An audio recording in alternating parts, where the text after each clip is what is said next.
Welcome back. The premises of Kenya's state broadcaster has been shut down temporarily over unpaid land taxes of up to $20 million, some of which reportedly dates back to as far as 25 years ago. We understand that authorities had threatened to auction the building and the assets of the broadcaster in order to clear the debt. Officials of the Nairobi County government sealed off the gates of the Kenya Broadcasting Corporation compound, demanding payment.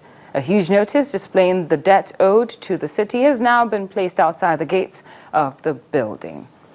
In other news, global efforts continue to restore Liberia to its days of glory. As you'll see in this next report, an all-female Indian-formed police unit, the first in the history of UN peacekeeping, is set to depart. In fact, they have departed officially in Liberia, having served in the country since 2007. For the first time in UN peacekeeping, the all-female Indian-formed police unit is set to depart from service to the United Nations mission in Liberia, having served in the country since 2007.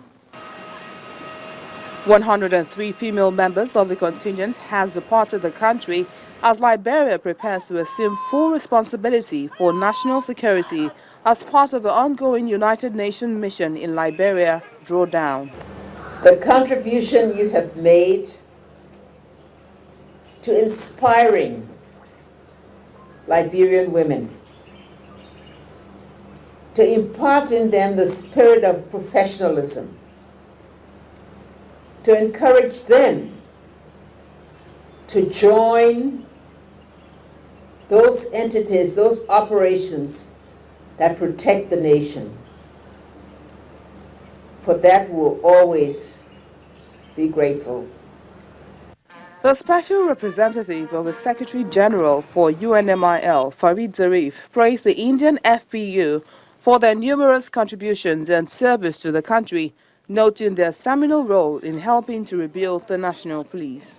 You should be proud that by your presence you have made tremendous contribution in bringing greater stability, reducing confidence, and assisting in the strengthening of the capacities of the Liberian National Police. Since their arrival in 2007, the all-female Indian-formed police unit has proved vital in restoring peace in the wake of the brutal civil war that ended in 2003. The contingent, commonly referred to as Indian FPU, has had primary responsibility for providing static security and support for joint day and night patrols conducted by the Liberian National Police and United Nations Police in the area of operations, ensuring the safety of communities.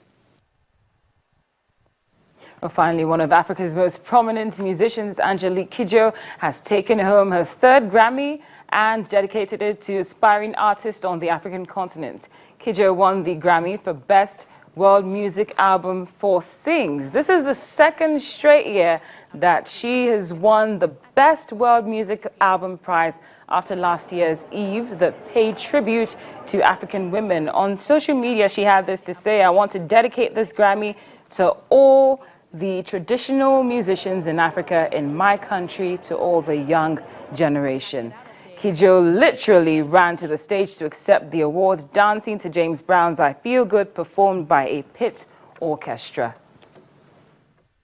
Hate is not a solution because it's a cycle. When you get into it, you know when you get into it. You never know what's going to happen after. The aftermath of violence and hate is something we never can gauge, and I'm not into that business, and I will never be, and I will never reply to violence for violence. As my mom say, who people that doesn't like you, kill them with kindness. That's my motto.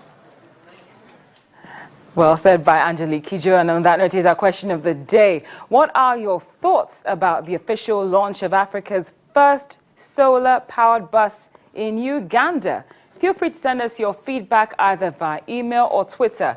The address and handle are right there on your screen. Thank you so much for watching Network Africa on Channels Television. I'm Cynthia Are.